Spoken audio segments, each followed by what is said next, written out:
Welcome, future doctors, to another episode of the Future Minority Doctor podcast with Dr. Sulma and Marina, where we bring you conversations to empower and inspire you to contribute to your community and the world by becoming a doctor.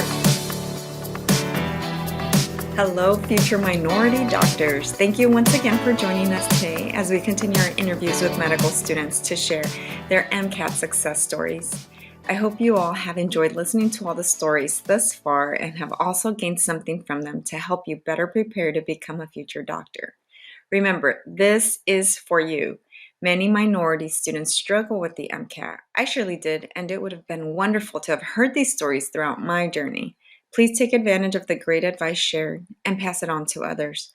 We are truly stronger together. Today, I am pleased to have another MCAT success story. We will be talking to future minority doctor Camila Horcado. Camila is a medical student at the UC Berkeley UCSF Joint Medical Program. In medical school, she serves as the Latino Medical Student Association National Policy Chair and the White Coats for Black Lives UC Berkeley UCSF Joint Medical Program Chapter Director of Policy and Finance. Thank you so much for being here today, Camila, and for your willingness to share your story. It's so appreciated. Thank you so much for inviting me on.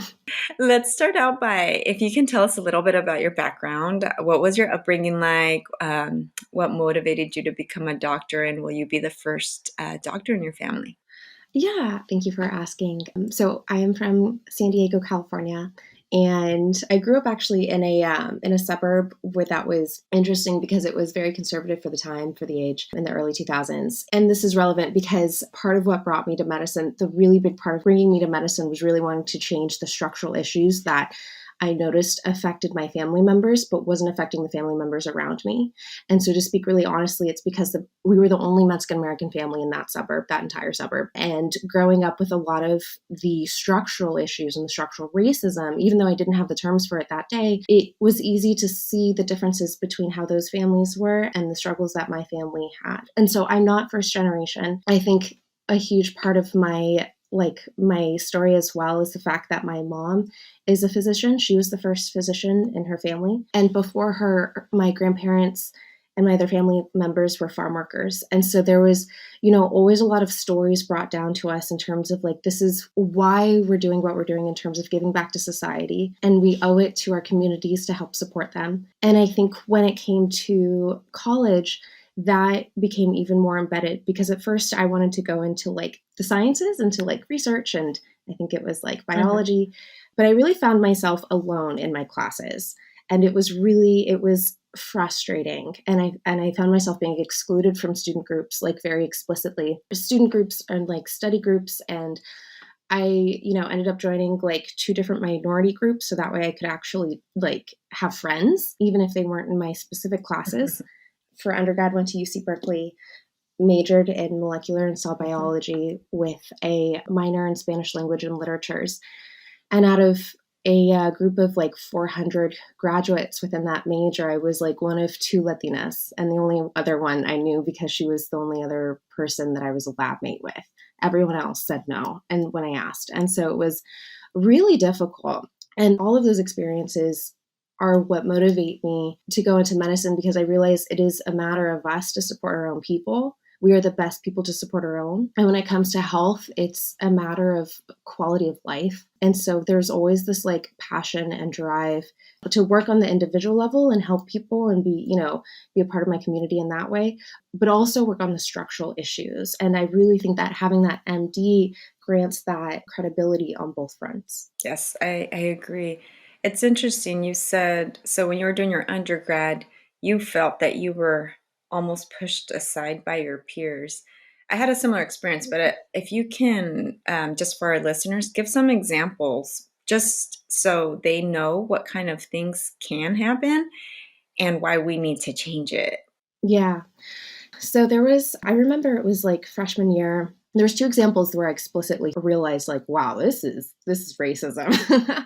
Yeah. I remember being in an office hour and there was 30 other people and I was struggling. I really struggled with Gen Chem, Biochem, physics. Yeah. That was, which are the principles for your application for your MCAT. Some of those are really core classes. And to be super honest, I am very honest when it comes to my grades and the difficulty that I had. Like, I got C's in most of those classes. And so it was really hard. And I remember freshman year just trying to reach out and ask another student, like, can you please help me? Because like I wasn't getting enough attention from my TAs. Part of it was myself. I really had to learn how to really advocate for myself and speak up and become very like forward when it comes to reaching out and getting those resources from my TA. But I remember turning to that student and her basically telling me like, no, like she's not going to help me and she's going to focus on herself. And, she didn't have time or interest or energy to even answer my question. And I was like, wow, like this is culturally very different from how I was raised. Like this is not anything that I identify with or can understand or feel like intellectually safe in terms of being able to learn, because I feel like, for the first part, you really are trying to make those connections. And if you don't, you're not only dealing with your own imposter syndrome, but you're also realizing that within, I think to be able to learn effectively, you really have to feel intellectually safe. And that's not going to happen if you are in places with people that don't share your values. Right, in that way of helping each other. So that was one experience. And then the second experience I kind of alluded to before, where it was my very last year. And I remember it was a lab class and I had to go to 3 different rooms. I remember, approaching different students and asking, would you like to be my lab mate? And all of them basically saying no, looking elsewhere, running away. And then I remember going from room to room to room. Finally, in the 3rd room, there was one other person who had nobody else sitting next to her. And so, finally I found a lab mate. And it wasn't surprising that she was the only other Mexican American within that class, like that entire class. And so it was, it's when I realized like, this is more, this is, it's not just myself only feeling this way. Like this is a real structural issue. For once I realized it wasn't. It's interesting because I'm listening to you and I went through a similar situation, and we're talking about in 1998, okay? This in 1998, so not much has changed in all of these years. And I actually and it was in a chemistry lab class as well, where I had to find a group. Nobody wanted to have me in their group. And by default, I ended up in one, but it was a group of 4. And the other 3 totally ignored me. So I ended up doing everything on my own because there was no other minority in my lab class. And most of that quarter, we went in the quarter system, I was by myself doing everything. I ended up doing well in the class, but it was so lonely, and it's almost like a punch in your gut where you already were questioning yourself. And this just like further makes you question yourself. So it's amazing. It's been so many years and we're still seeing it, unfortunately. How did you overcome? And thank you for sharing how hard the sciences are in college, because Dr. Marina and I are very open about it as well. And with our personal struggles and getting C's, I think also Dr. Marina, but I had C's also in undergrad. How did you overcome and what did you do to improve your grades? At some point, I realized I'm not going to be in a study group until I make my own study groups. And so I remember going to office hours really often, getting to know my TAs really well. Like I was there as much as possible. And I remember starting study groups like through Facebook groups. And it wasn't really anything that like really turned out to be very much, but I think it gave me the confidence to network. Like it was the beginning of me trying to figure out that skill, because that wasn't anything that I'd learned from anyone, and trying to build a community. And so what really ended up being helpful was actually joining 2 different groups. And the first one is the Biology Scholars Program at UC Berkeley.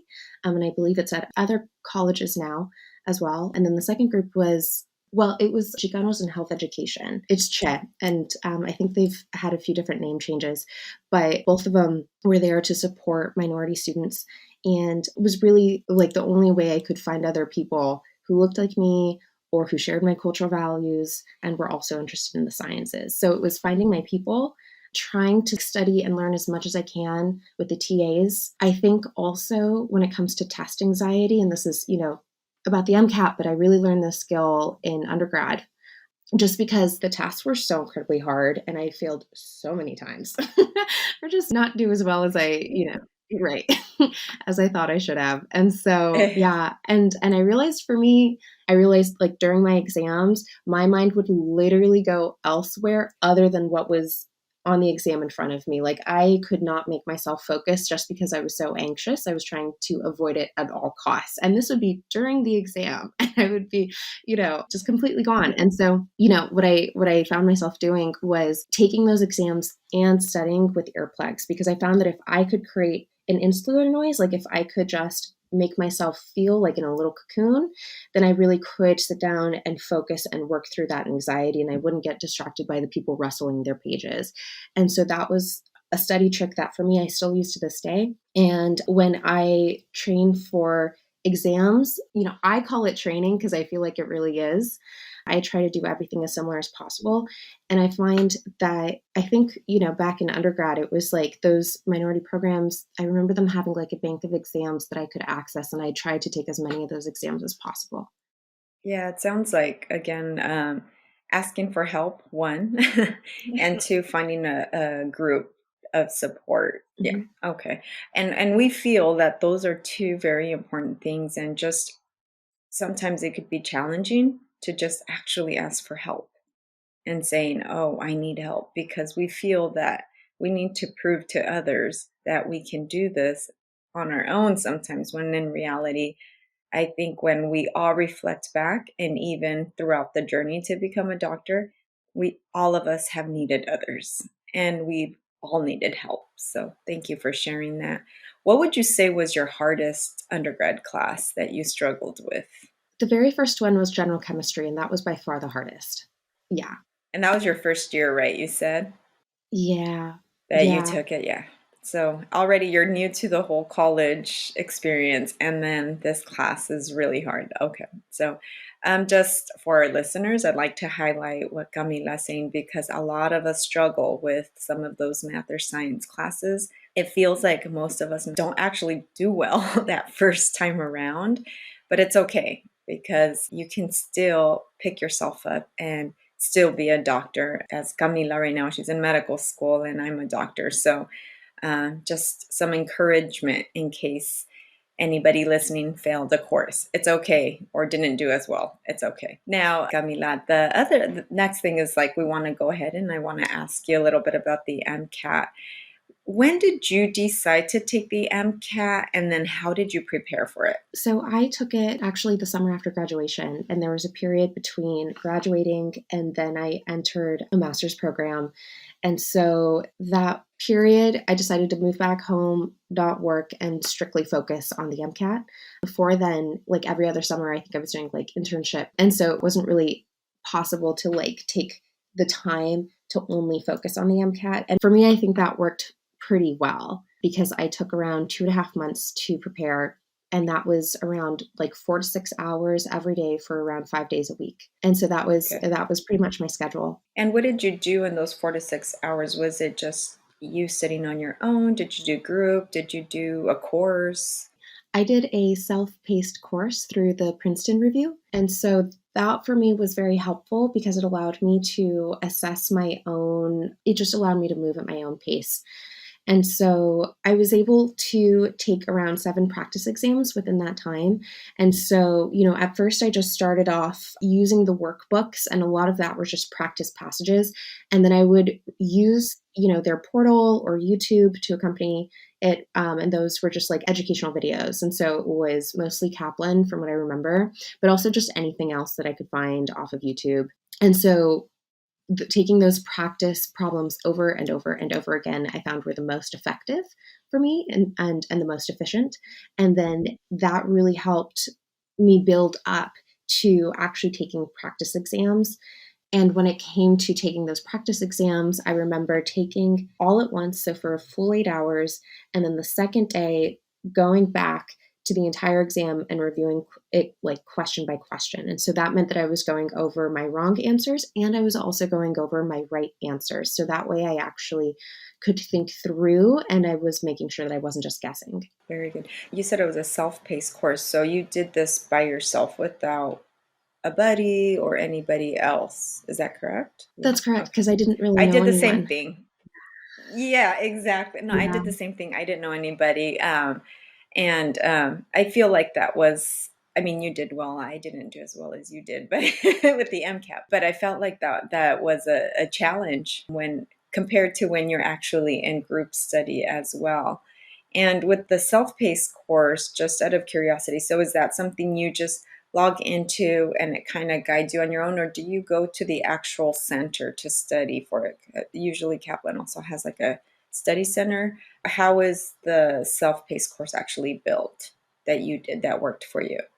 It was pretty independent. And so there was a portal with all of the resources and I didn't actually have to go to a center or anything. And so I think in the time of COVID, this is a really good program or, a good way to study just because it's not easy to study on your own and I wouldn't exactly recommend it. Mhm.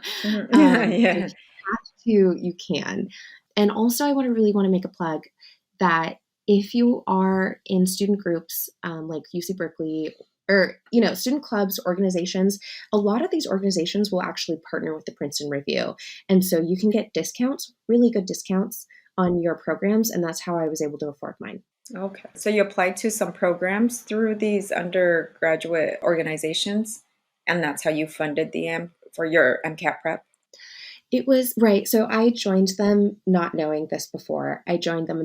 One of them in particular was a class that I actually led about being pre-health. And part of that class, we were able to negotiate a contract with the Princeton Review and be able to get our students discounts and like free prep material, like free book reviews. And now there's actually a formal contract and the Princeton Review in particular, I am not paid to sponsor them. Like also just this is it's just me, but it's helpful. Like this is very helpful. They have a specific contract for underrepresented students and with really good discounts. And so it makes it a little bit more affordable. And so I would recommend to Wow, anybody that's listening. wonderful. It really is. It is. Yeah, it gets Yeah. because it gets pricey the entire process. So that's wonderful to know that that's an option because funding is also just another obstacle in getting through it all. So knowing that there's funding available elsewhere is great. Did you end up taking the MCAT more than once, or did you just take it once? I only took it once. That was also something I was thinking about, but in terms of like it was strong. My MCAT score was strong. It wasn't the best, but it was strong enough to where I felt comfortable only taking it once. So my overall score was a 509.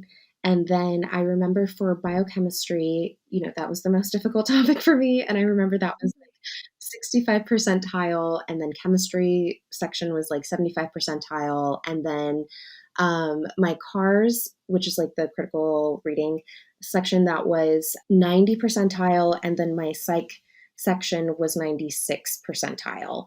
And so there was a spectrum in terms of performance. All of them were above 50 percentile. So I was like, that's great. I felt confident enough or I was like, okay. There was also a little bit of like, I don't even know if I could do better realistically when it came to biochemistry, but it was at that point, I was just ready to just apply. That's great. Good for you, Camila. That's wonderful. And when you reflect back and thinking about the MCAT, you did great. And just thinking about we talk a lot about that. A lot of our experiences and our performance has to do with just these psychological barriers that we go through. What would you say were your psychological barriers as you were preparing for the MCAT? Definitely test anxiety. And so to combat that, I would run every single day. And I remember this one time where I did not run, only one day. And I remember waking up, talking to my mom, and then just bursting into tears for no reason. I was just like really, really anxious about it. And so I found like building that into my day and then being with friends like once a week at least was also very helpful because it helped me just kind of get out of just bring me back to reality and who I was and my community. And how was the actual, like the day that you took MCAT? How did you overcome? Because the anxiety, I think, overall for everyone is high, but again, when you have struggled, I swear at that moment you think about everything. Well, at least for myself, I started thinking about like, oh, I remember when I didn't do good in this class. All those negative thoughts that just can come in, the fears and so forth. How did you get through it, or what was that actual day like for you? Right. I remember, on my way to the exam, like really just crying. Like I was driving myself and I just burst out into tears. And honestly, I feel like it was probably the best thing I could have done because I was able to like physically get out the anxiety and all of the concerns and the worries. And not to say that I wasn't concerned the rest of the day, but it was enough to hold it together during the exam, right? And I do remember I brought my earplugs and I had already kind of like experimented with what foods to bring. I remember going, I knew where I was going because I practiced like driving there and trying to find the room beforehand. Like I did everything I could possibly do to alleviate any concerns like the day of. And psychologically, I remember feeling like, hey, like I don't exactly feel ready for this exam. And I don't think anybody ever really does. But I felt like, if anything, this is like the best I'm ever going to do. Like, this is, at some point, it's just like you kind of have to bite the bullet. And I say that because I had a lot of friends, who never felt comfortable enough taking, like we were performing the same on practice exams, but they were too anxious and let that stop them from actually taking the exam and then going into medicine in the end. And so I feel like that, it is such a barrier and it's important that, if you've done as much as you can, there's nothing to stop you. And so I encourage everyone to just trust yourself in the process and like know that you're going to get through it and you're going to get on the other side. And if you have to take it a second time, literally everyone has to take it a second time. It's, and so Yeah. there's nothing wrong with that. And if anything, it only Mhm. just makes you stronger and it makes you have even more of a story when it comes to telling your story. Yeah. Thank you for saying that. I've been in some panels where students that took the MCAT for the first time, they feel really discouraged and they put themselves down that they're going to have to take it again, and I tell them, a lot of people, I mean, we're starting to talk about it more, but a lot of medical students take it more than once, and don't feel bad. It's okay. So thanks for sharing that. Now, I'm going to change gears a little bit. If What I want to ask you now is, how has medical school been like for you? How have these first couple of years through medical school, what has it been like? Just for our listeners to hear your perspective on what life has been. Yeah, it's been interesting. I feel like it's definitely a journey. I'm very much still learning more about myself and others. And again, I think all of the tools that I learned from undergrad has really helped and served me well in this context. And so, in terms of finding my people, it has made the absolute difference because honestly, and to speak very honestly, it's, not everyone goes into medicine for the same reasons. Like, I want to go to be, serve my community and to be a part of something bigger and to work with others who share the same vision that I have when it comes to like our families and our families being strong and healthy and happy. But a lot of people don't have the same backgrounds, especially because we are underrepresented within medicine. And so, for some people, problems can be intellectual, which is fine, but sometimes they may not say the right things or they're still trying to figure out what's important to them, which is fine.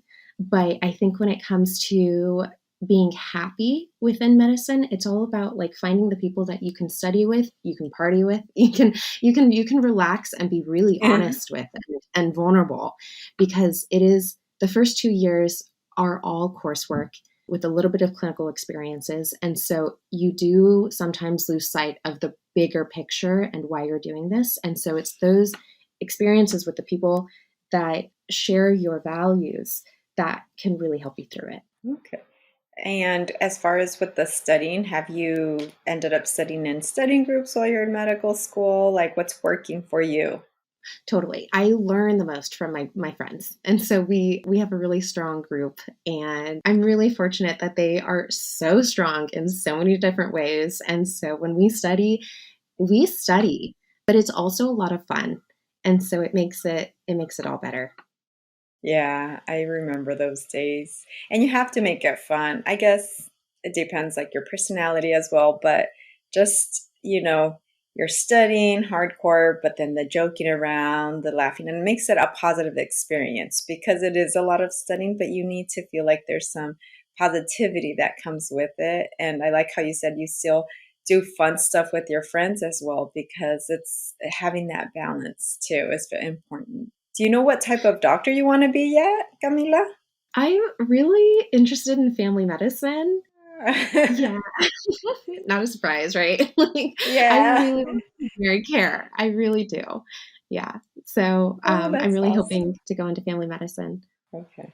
And for our listeners, her mom is a family medicine doctor too. So you're following mom's footsteps, it sounds like. I But am. that's I great. know. Yeah. Not a surprise. Yeah. Yeah. No, it's wonderful. I like being a primary care doctor as well. So awesome. And we need you. Oh, do we need you? So that's wonderful. Can you tell us, you said you're involved in LMSA, White Coats for Black Lives. Can you just talk a little bit about that? What's that like? And especially to give students an idea of how even as a medical student, you can contribute to the society around you to make a change. Right. So I got involved in both programs right around the same time, but to focus first on White Coats for Black Lives, I, along with my four other medical classmates and closest friends, we founded this chapter, which is a national organization. But we founded this chapter in particular because we were really shocked by the lack of representation within our school and outside of our school. And so and this is actually Aminta Kuyate, who I believe you talked to. Yeah, she started the Pathway Development Program. And so that is really like a seminar series for pre-medical students and just to help them become a little bit more aware of the medical school application process and all of the different hoops and the MCAT and the personal statement when it comes to applying to medical school. And so that was something that I was involved in, helped write the grant to be able to try to address the local issues that I saw. But then I also joined the Latino Medical Student Association to find more students, really, just more Latino students. I think I was one of two within my entire cohort. And then at some point for a year, like the entire program. And so joining a good group like that was really helpful. And it has, throughout the years, I've really expanded my interest to include health policy and health administration. And so now in the Latino Medical Student Association, I serve as the national policy chair along with my fellow chair. And so there's two of us, and we are leading a policy conference to get other medical students really interested and invested in advocating. But also, we're leading several different partnerships to lead different initiatives for different issues like immigration or for DACA students or for COVID relief. Wow, you are already doing amazing work. I love it. That's great. And hopefully you continue even when you become a family medicine doctor. But it's just nice to hear that because sometimes the demand for medical school is a lot, but for students who haven't gotten there yet, there are experiences that you can become involved in that help keep you motivated to keep studying because you become connected to making a change, like just like how Camila's doing. So awesome work you're doing, Camila. Awesome work. Thank So, you. reflecting back to your undergraduate college years, is there anything different you would do or would have done? Yes. I went into molecular and cell biology because I really thought that it's so crazy, but I've heard this talked about amongst other students as well. I thought, as a Latina, there's like literally no one in this, so I'm going to do it and I'm going to show them that, you can. And honestly, I really wish that I'd given myself permission to look outside of that major. And so now looking back, I really love public health and global health. And that is, those are the values that I align with most. And I think I would have had such a different experience and really have met the people that I could really enjoy being around if I had actually taken public health classes. So I encourage you, everyone, to allow yourself to do what feels right in terms of don't keep yourself centered or so focused if you find that this isn't working for you. Give yourself the permission to look elsewhere. I think one of the things that kind of inhibited me from doing that was always this like mentality of put your head down and keep going and don't ask for help, right? And so I think that only contributed to why I wasn't actually looking outside of it. And so if you're able to kind of get your head back up, look around, see what else is interesting, then you can actually start finding things that start working like with you instead of against you. Wonderful, wonderful, wonderful advice. I couldn't have said it better. Before closing, if you can give one piece of advice to both, first your pre-med college students, so the ones that are going to just start college this fall that are thinking about becoming doctors, and also to any pre-med undergraduate students that are thinking about taking the MCAT, what would it be? Yeah, so for pre-meds just entering college, I would definitely say find your people, any capacity that you can, and make sure you stick with them. And anyone else who is not helping you, try to just avoid them, And I see that, it's, if anything, I see it's like protective. They work with the people that are going to work with you. And when it comes to the pre-meds who are about to take the MCAT, I always encourage for everyone to focus on their mental health because I feel like the mental health aspect is part of the biggest challenge when it comes to preparing for the MCAT and the actual test day. And so that means reaching out to your social support system. At least for me, it did. And sorry, I get caught up. It's okay. That's because there's so much to say. You're so passionate about it that there's so much that you want to share and say, and it's very common, because I can tell you are. Because what the advice that you're saying, it's very true. A lot of it is psychological, right? So in preparing the MCAT, I mean, you just said something so important is don't ignore that anxiety, that fear, or any doubt, self-esteem issues, right? Because if you address them early on, it only helps you perform better. So I think it's important, and that's why we stress there's usually mental health and a mental health office in every college campus because it's needed. And if you need it, don't be scared to use it. Absolutely. Yeah. Well, thank you so much, future Doctora Hurtado, for being here with us today and giving us your time. I'm so excited that you will be joining the world of medicine and contributing to improving healthcare disparities. I hope our listeners today have gained a little bit more wisdom as they pursue their path to medicine. I'm sure someone that's listening today will be able to relate to your story, future Dr. Camila, and hopefully have that aha moment. If you are listening to our podcast, it is because you are meant to be a doctor and you belong in the world of medicine. No matter what anyone else has ever told you before or whatever obstacles or failures that have happened in the past, you are here listening because you are supposed to be a doctor. So let's get it done. Thank you to all of our listeners for the love and support, and please don't forget to share our podcast with anyone who may benefit from it. Please let us know what you think, what you like, or what you don't like, or what you want to hear. You can contact us on Instagram, Facebook, or email us directly through our website, www.futureminoritydoctor.com. And remember, you can now listen to the podcast on YouTube as well. Lastly, if you are able to, donate to our podcast to keep this effort going. Peace and love, everyone.